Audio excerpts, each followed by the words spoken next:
2025 April 22-ന് കാശ്മീരിലെ പഹൽഗാമിൽ വിനോദസഞ്ചാരികൾക്ക് നേരെയുണ്ടായ വെടിവയ്പ്പാണ് പഹൽഗാം ഭീകരാക്രമണം.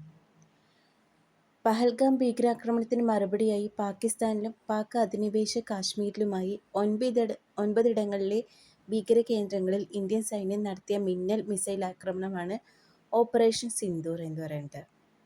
2025 മാർച്ച് 7 പുലർച്ചെ 1:44-ന് ഇന്ത്യയുടെ കര, നാവിക, വ്യോമസേനകൾ സംയുക്തമായി നടത്തിയ ദൗത്യമാണിത്.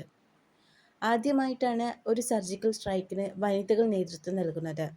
Colonel Sofiya Qureshi, wing commander Vyomika Singh എന്നിവരാണ് ഈ സർജിക്കൽ സ്ട്രൈക്കിന് നേതൃത്വം നൽകിയിരിക്കുന്നത്. സ്കാൾപ്പ് ക്രൂയിസ് മിസൈലുകളും ഹാമർ പ്രിസിഷൻ ബോംബുകളാണ് ഈ സ്ട്രൈക്കിന് വേണ്ടിയിട്ട് നാം ഉപയോഗിച്ചിരിക്കുന്നത്.